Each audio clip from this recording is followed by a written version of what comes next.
On today's show, Anthony Edwards leads a 19-point comeback as the Wolves beat the Spurs. Philadelphia loses to Toronto in overtime, and the Sacramento Kings, they hand the Houston Rockets their third straight loss and snap a 7-game losing streak of their own. We talk about it all in every other game on this edition of Locked On NBA Game Night. When that final buzzer rings, you know it's time for Locked On NBA Game Night. All the post-game reactions to every game across the league, every single night, with insights only the hosts at Locked On can provide. It's the true NBA fans' one stop for all the action. Every game, every night. It's Locked On NBA Game Night. Tipping off now.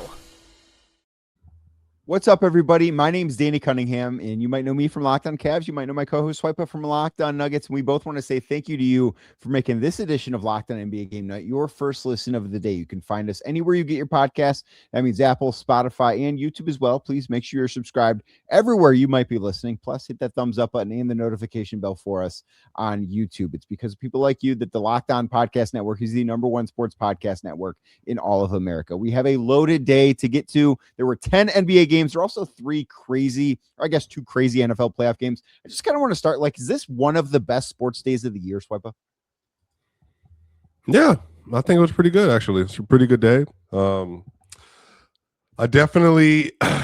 feel like this whole weekend has been shrouded with injuries and illnesses. I'm not sure if you've been paying attention around the league. A lot of people are getting seasonal flus and colds.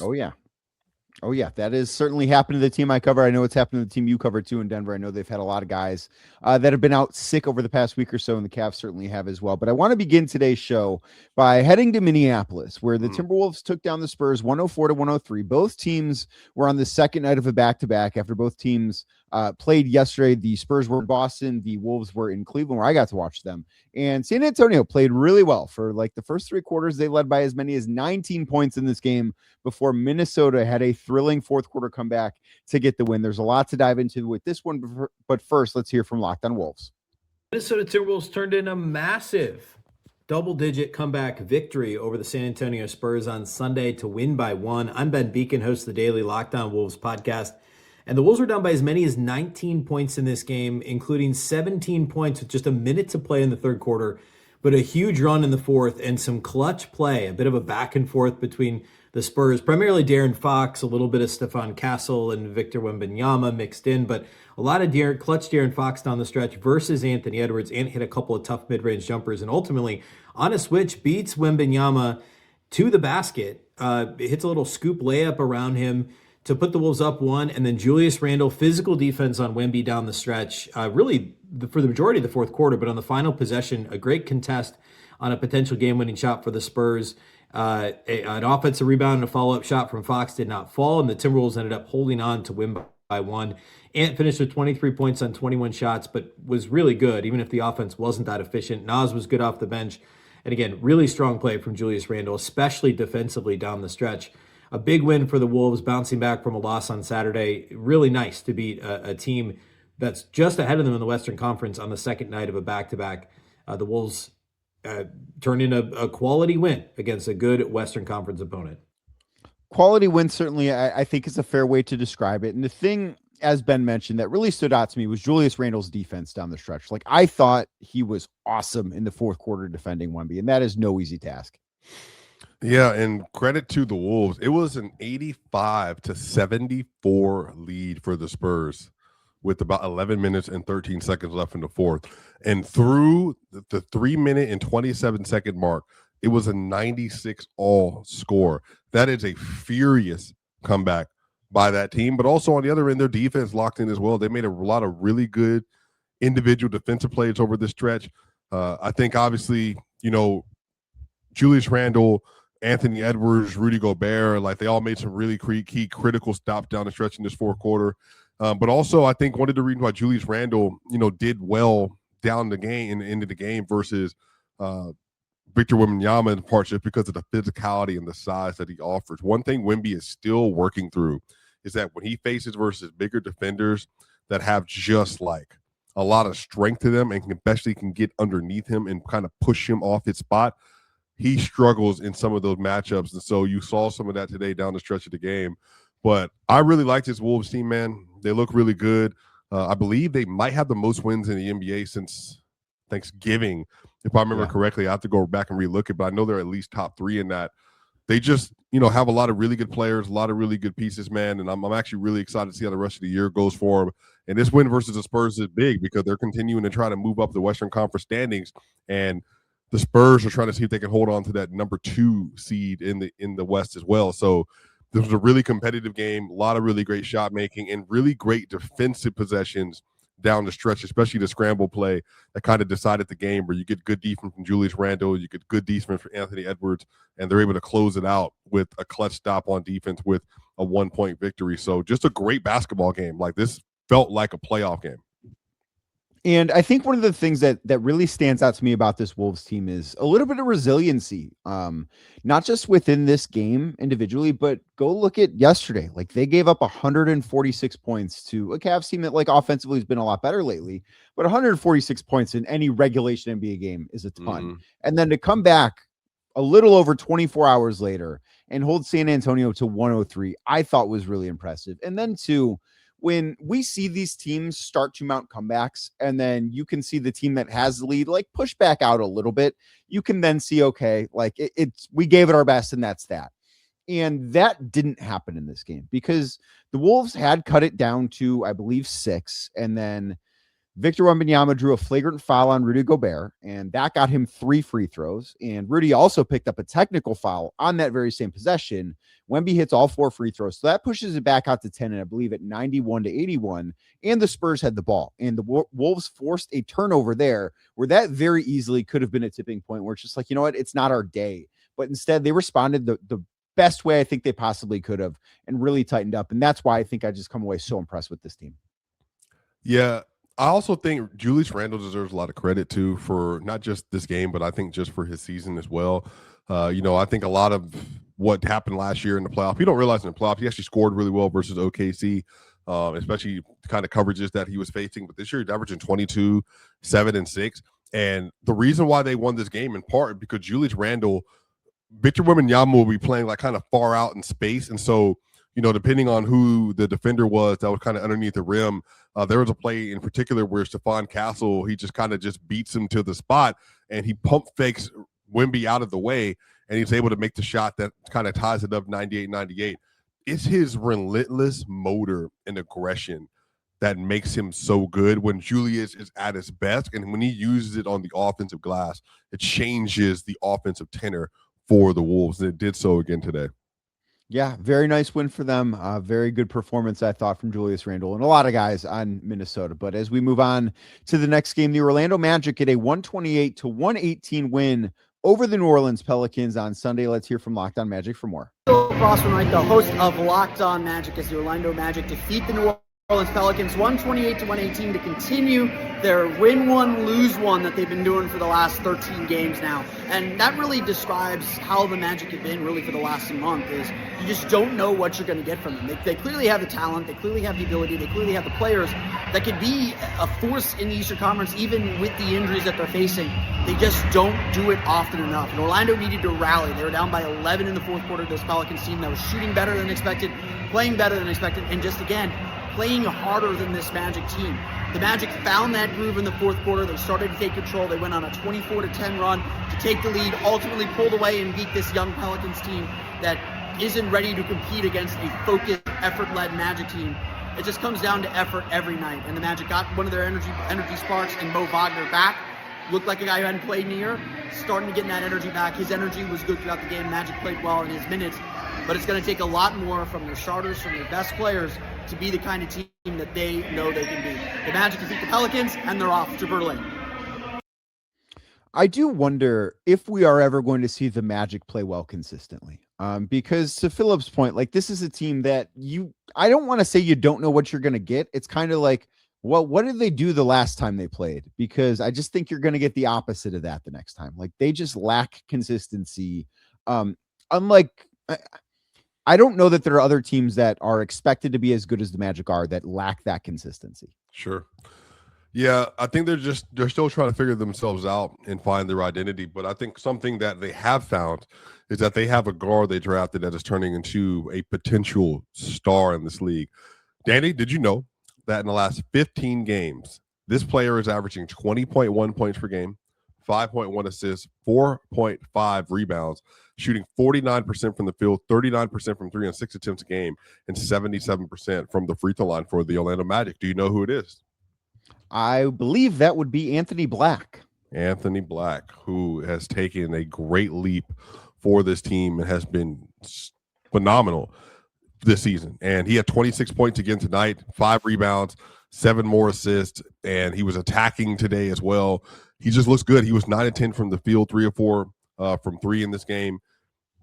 He is changing the ceiling for this team because he is like their maybe right now. Obviously, Jalen Suggs might end up coming back and taking that mantle. He might be their best like pull-up shooting guard outside of Desmond Bane on the roster. And the thing is with him and different him and Suggs, he's a lot more offensively explosive than Suggs. He also has a lot more, I think, little twitch to his game as a ball handler.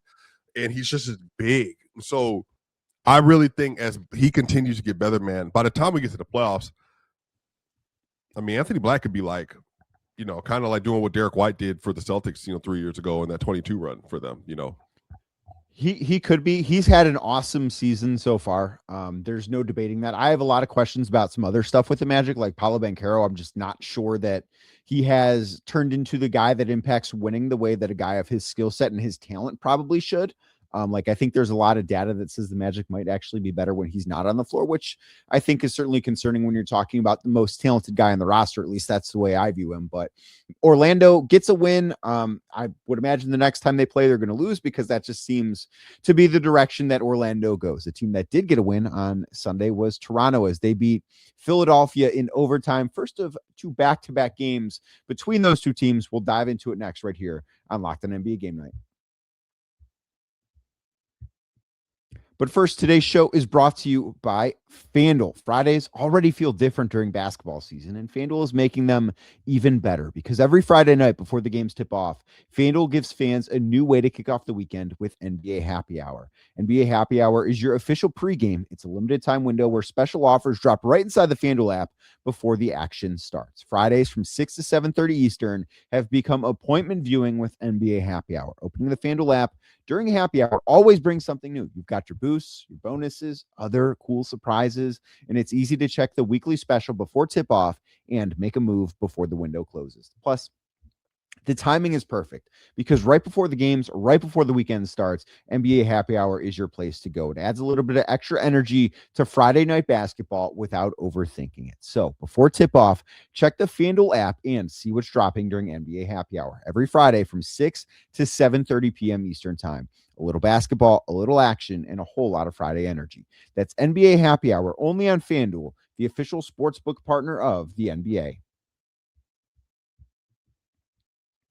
Thank you again for making today's edition of Locked On NBA Game Night your first listen. And thank you to those of you that make the show your first listen every single day. And if you haven't already, go check out the new Everydayer Club. It gets you access to an ad-free audio feed for this show, compatible with Apple Podcasts, Spotify, and every other major podcast app. And on Sunday, the Toronto Raptors get an overtime win, 116-115 over Philadelphia. Scotty Barnes split a pair of free throws. He made the first, intentionally missed the second, with under a second left in overtime to get the win. Before we dive into this one a little bit more, let's hear from Locked On Raptors. This team's got some guts, man. The Toronto Raptors take down the Philadelphia 76ers 116-115 in overtime in a game that the Raptors won despite missing 3 starters. No Brandon Ingram, no RJ Barrett, no Jakob Poeltl, who continues to miss time with a back injury. The Raptors closed this game for all of overtime and the last 5 minutes or so of regulation with 2 second-round picks in Elijah Martin and Jamal Shead on the floor, along with their first-round rookie from this year, Colin Murray-Boyles. alongside Emmanuel Quickly and Scotty Barnes. They just are scraping together enough. They had a close loss to the Boston Celtics with all three of those starters out and no Scotty Barnes on Friday. They won a game on Wednesday against the Hornets with no Brandon Ingram for the last 2.5 quarters and no Scotty Barnes for most of the fourth quarter. And yet these dudes the Raptors keep bringing in off the bench are just finding ways to win. Colin Murray-Boyles with an incredible drive and assist to Jamal Shead to tie this game going into overtime. Scotty Barnes, a masterful 31 points for him in this one. 20 points in the first half to carry the offense when they really needed it. It's not pretty. The Raptors are not winning any awards for the quality of basketball they're playing right now, but they're getting wins, and they're big ones. They are now 12-1 with this win over the Sixers against seeds 5 through 10 in the Eastern Conference. They got a chance to move it to 13-1 tomorrow and secure the tiebreaker against Philly for the season in their rematch on Monday night. I'll have more on that game and the game that just happened on tomorrow's podcast. Tune in. I am glad that Sean brought that up because the Raptors are better than any. They are in a better position as far as tiebreakers go. And you don't think about this stuff as these games are happening in October and November and December and even January. Like, it's not something that is top of mind for very many people, but the Raptors are in fantastic spots as far as all of that stuff goes. For 12-1 is insane.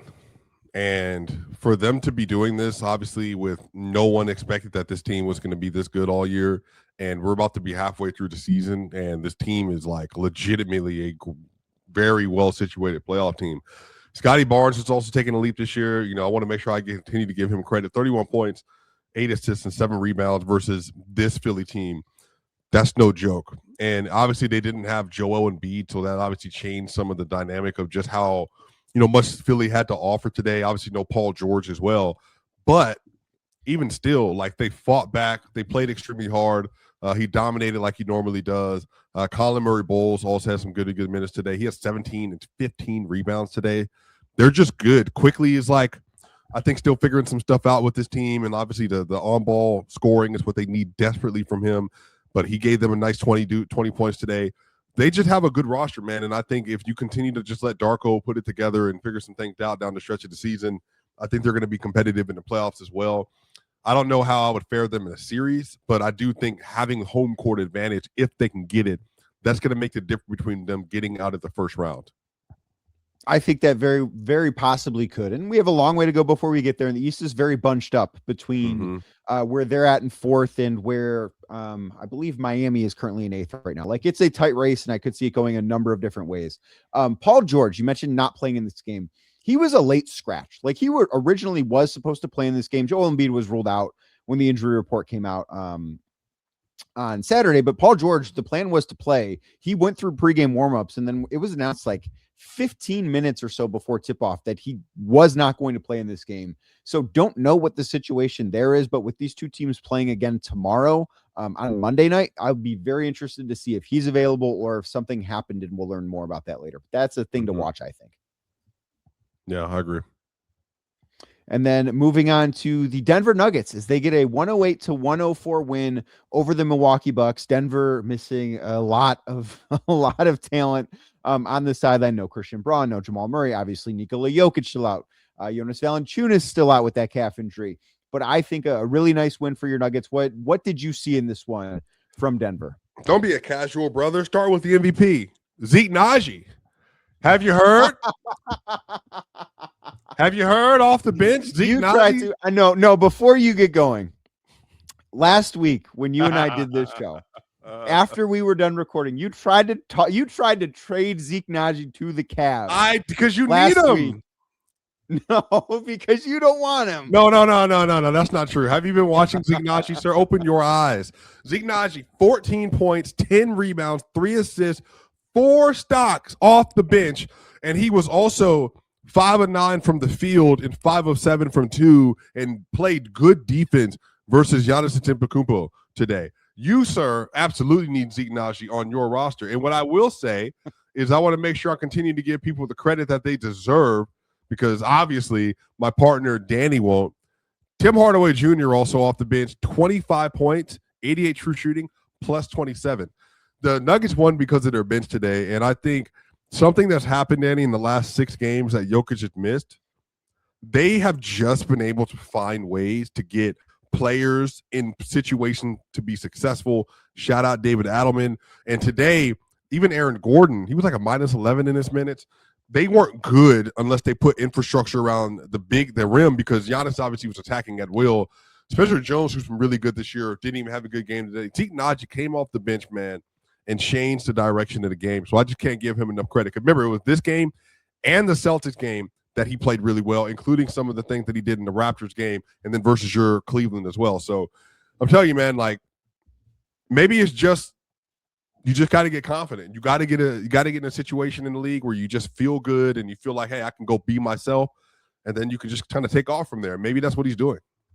Well, I do think there is something to be said in all seriousness about having the opportunity where you don't have to worry, right? Because, and not to say this is always the case with Adelman or any other NBA head coach for that matter, but I think when you are in a position like Zeke Naji, like if you make a couple of mistakes, I think it's easy as a role player to start looking over your shoulder, to start looking at the scorer's table to see, am I getting subbed out because I screwed up? And now with the position that Denver is in, where they just don't have available bodies right now, I think that it kind of allows a guy like Zeke Naji to play with a little bit of freedom. And I think that freedom can then turn into confidence. And I think that confidence can turn into a game like he had on Sunday. Is that like a fair assessment, do you think? Yeah, I think the confidence matters. I think the fact that the team is relying on him, and that matters a lot for him. And I think Jalen Pickett's also another one. And again, Danny, like, I don't think people realize Jalen Pickett's the second-round pick. Zeke Naji is considered one of the worst contracts in the league coming into the season. Tim Hardaway Jr. played 31 minutes a game last year for the Pistons. He got a veteran minimum contract somehow. He's been phenomenal this season. Hunter Tyson got to start for Denver. That's a second-round pick. Danny, they're putting together, like, we've never seen these lineups before, and they're still beating Eastern Conference playoff teams pretty consistently. Yeah, and the Bucks will have some work to do if they want to make the playoffs. This loss drops them to 17-22 going through Milwaukee's box score. Giannis had 31 they're not good, points, brother. 11 dimes. No, they're not. They're not a good basketball team. Like, they have Giannis. Brian Rollins had a rough game today. I like him as a player, but he had a really bad day today. There's nobody else on that roster I look at and say, yeah, I could trust that guy in the playoffs. Like, Miles Turner, and he was fighting through an illness today, so like, maybe give him some slack. But other than, I don't trust Kevin Porter Jr., AJ Green's fine. I don't trust Bobby Portis. I really don't trust Kyle Kuzma. Like, that to me, I know what you were saying in terms of beating playoff teams. Milwaukee's not a playoff team, man. They're not a good basketball team. Yeah, I just think Giannis is the definition of the Bugatti in the, like, broke down house type thing under the awning. That's a great way. That is a great way to describe the Bucks right now in Giannis. Yeah, it just doesn't make any sense, man. And I know he says that he doesn't want to leave and all that kind of stuff, and so he doesn't want to ask for a trade. But I just don't think he can like keep doing it, bro. Like, I think he has to go, man. Like, it's just watching them today. They tired AJ Green to his minutes because they're like, hey, you know, Giannis, go post up or get big, and then you got a shooter kind of all ball against you. But, you know, they were plus 16 in his minutes. They didn't have Murray, the Jokic, best player in the world. They didn't have Cam Johnson today. They didn't have Spencer or Christian Brown. They didn't have Jonas Valanciunas. They're missing 4 of their 5 best players, and they lost. Yeah, and that's because the Milwaukee Bucks are not a good basketball team. They're not well built. They don't have a lot of talent. They're a team that, you know, if they make it, and I can't see them getting into the top 6 in the Eastern Conference. Yeah. Could I see them making the play-in? Sure. Like, could they be 9 or 10? Could they win a couple of play-in teams or play-in games because they have the best player that's going to be in the play-in? Sure. They're not winning a series. They're not beating any team in the Eastern Conference 4 times in 7 games. Like, they're just not doing that against good competition. They are not a good basketball team. There is a good basketball team in Oklahoma City that they got back on the winning track with a win on Sunday. So we will talk about that and all of the other games from Sunday's NBA slate next, right here on Locked On NBA Game Night.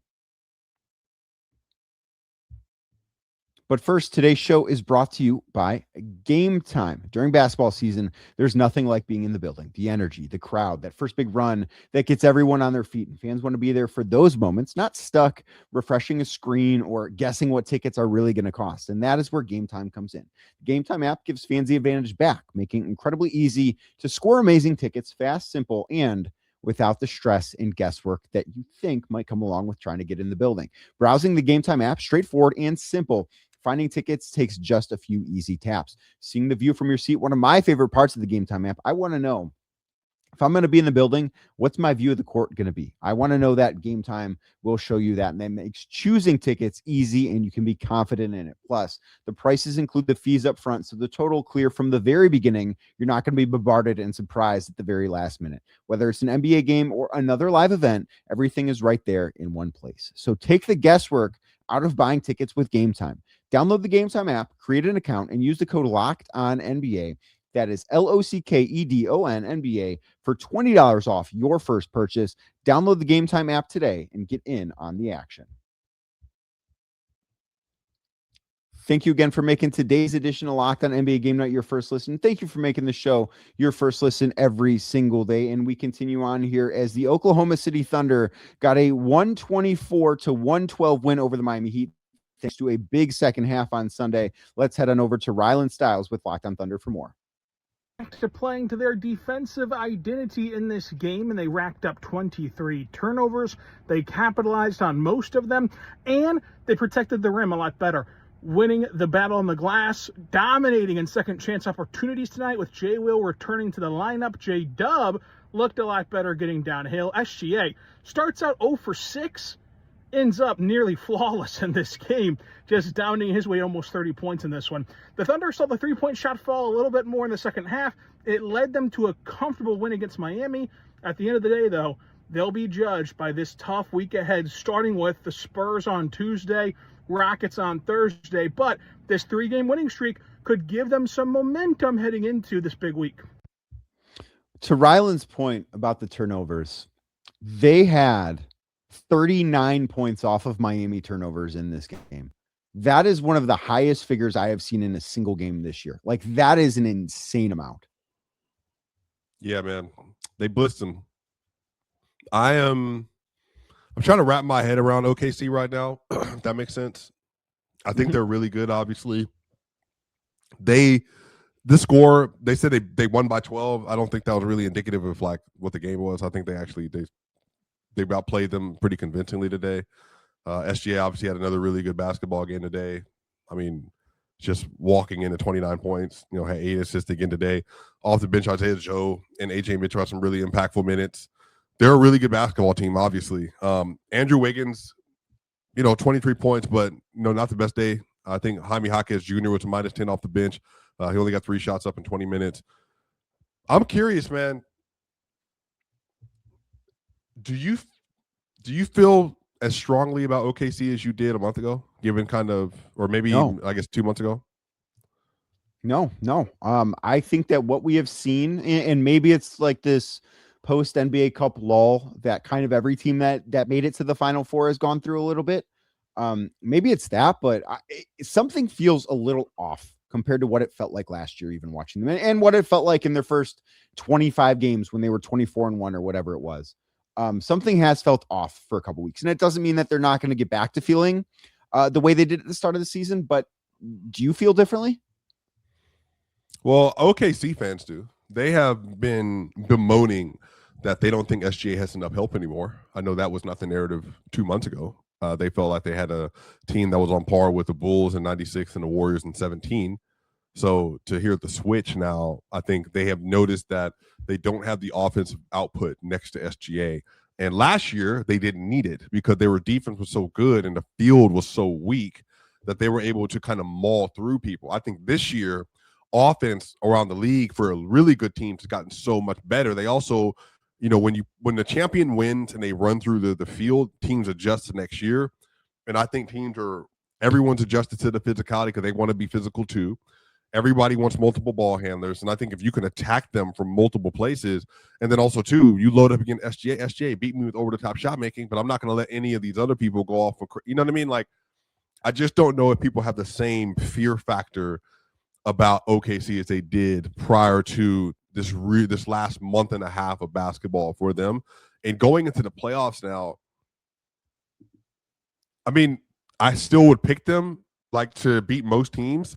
But if you told me they played the Spurs and Nuggets and then maybe even, I don't know, I'm just saying maybe one more team, I don't know if I would be like surprised at this point if the offense just fell apart.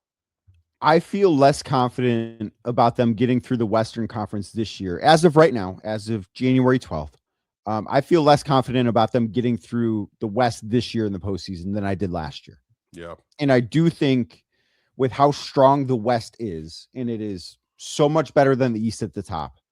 But like, given the style of basketball they play, if they get through the West, I think you're going to see a much more worn down version of them than you saw last year. Like, that is a team that, with what the West looks like, I think that if they were to get to the finals, the longer that series goes on, the worse news it is for them. Like, I think that is a group that could run out of gas because of how they play, because of how many games they've played, given a super long playoff run last year. Like, there are some things that I just look at and say, I don't know if a red flag is the right way to look at it, but there are some eyebrow raising things, if that makes sense. And that's just kind of where I'm at with that team. But as we move on, the New York Knicks get a 123-114 win over the Portland Trailblazers. Josh, what was that? Really good game. Yes, Josh Hart plays his first game since Christmas. He has 18 points in his return. Jalen Brunson had 26. Denny Avdia had 25 for the Portland Trailblazers. What did you see in this one? Well, namely, the Knicks were trying to solve the Denny Avdia question. And by that, I mean, he was trying to drive and muscle and take advantage of size like he normally does. But OG Anunoby is not a small person. And that was his primary defender. And then Karl Anthony Towns, he would be at the rim, but it was Mitchell Robinson. I think Denny seeing bodies and seeing people just as big as him and or bigger that were in his way onto the rim. Like, I think that actually changed up like some of his shot profile today. He also went 1 of 5 from 3. I just really liked how engaged OG Anunoby was in these matchups. Jalen Brunson was really good today. He had 26 points, had 8 assists. Again, like, the scoring volume isn't like stupendous, but it was just the pace and control that he had. Mikal Bridges, I thought, had some really good possessions, especially some really good defensive possessions in this game. I kind of like watching Mitchell Robinson. Obviously, like, I think that his aggression around the rim and his size, and they needed him because off the bench they were bringing Robert Williams. Robert Williams was a plus 15 today. And Caleb Love, I know a lot of people might not know who Caleb Love is because he's not a household name yet, Danny. Caleb Love can hoop. He's a really good player that Portland has. He played 28 minutes. If people aren't aware of him, Caleb's about 6'3". He's like a really good young guard. He had 21 points off the bench today. I like the way that he moves and floats in the offense. He caught Robert Williams on a couple oops today. And then on top of that, Donovan Clingan is trying to come along, still just young. It was just a really good back and forth game. Both teams were trying to insert their will on the other in the interior. And I just think that the Knicks, they ended up doing it a little bit better than the Portland Trailblazers did today. But it was just a fun watch all the way through. A nice win for the Knicks. They had lost 5 of their previous 6 with that win, ironically, coming against the Clippers, who have been one of the best teams in basketball over the last 3 weeks. So that is certainly a nice win in moving things in the right direction in New York. But moving on, we have a couple more games to get to. The Memphis Grizzlies get a 103-98 win over the Brooklyn Nets on Sunday. Let's hear from Locked On Grizzlies for more. No Ja Morant, no problem. The Memphis Grizzlies find a way to head into their European vacation with a win over the Michael Porter Jr.-less Brooklyn Nets. I'm Joe Mullinax of Locked On Grizzlies, and no, it wasn't the prettiest basketball game, and yes, the Grizzlies were indeed losing by, I believe, 8 or so with about 3 minutes to go, but then it became the Cam Spencer show, the Jock Landale show, the Cedric Coward show. Those guys, maybe minus Jock Landale, that are viewed as part of the future of this team in a post-Ja Morant world. Jaren Jackson Jr. did some good things throughout the contest, but it was really Spencer and Coward who paced the Grizzlies. Double-digit assists once again for Cam Spencer, Cedric Coward making the moment his, hitting big shots, playing well on the glass. Jock Landale deserves credit, not trying to belittle what he did, but Jock Landale figures to be a bit player in the future of this team. Whatever that role may be is important, of course, but it looks like, especially Coward, it's his time to shine. Quickly, who does Ja Morant play basketball for next? Agenda purposes? Or really? I want your thoughts, honest thoughts. Who the next time he plays basketball, what jersey is he wearing? In my head, I did want to see him with the Minnesota Timberwolves. I just don't know if it happens.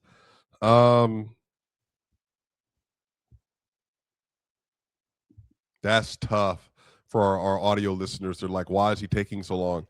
That's tough. I guess I would say I want to see him with the Minnesota Timberwolves because in my mind, there's a place where Ja Morant gets back to all NBA status, and it's him and Anthony Edwards kind of taking over the North a little bit.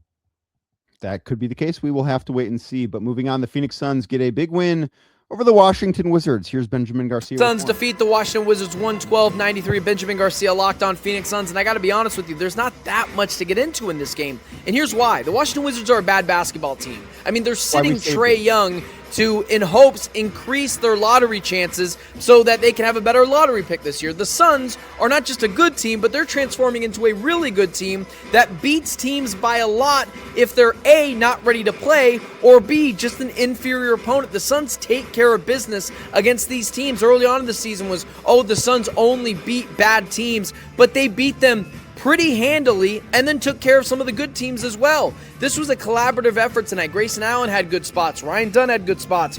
Sweet Baby Oso Ighodaro, who I've coined the phrase, Sweet Baby Oso Ighodaro, is not just elevating offensively and dribble driving to the basket, but turning into a defensive anchor at times for this team. And so the Suns beat a team again by a lot of points, and that is not that easy to do. Yeah, Oklahoma City makes it look good, makes it look easy. The Denver Nuggets make it look easy.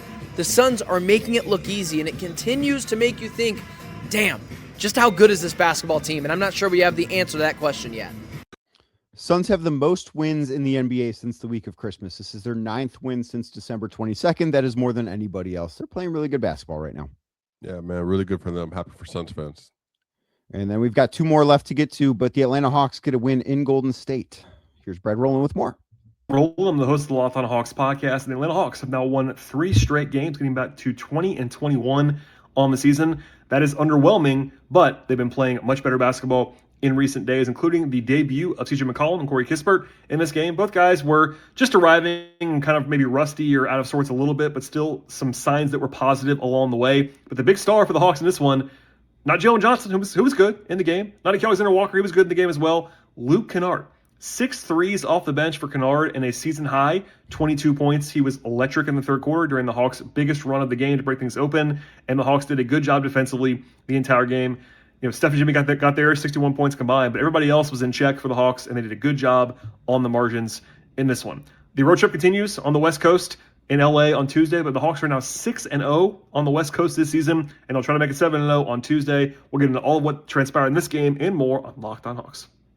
Not sure that there's a more random stat than the Hawks being 6-0 on the West Coast so far this year. Didn't necessarily think that would be the case. And then we wrap up finally with the last game of the night. The Sacramento Kings snapped their 7-game losing streak with a 111-98 win over the Houston Rockets. Houston has now lost 3 straight games. Amen Thompson had 31 points, 13 boards for Houston in this game. But really nice win for the Kings. Think it's a reason to feel good if you're a Kings fan for at least one night. Agree. Just hopefully one day, I don't know when, things will turn around for that organization.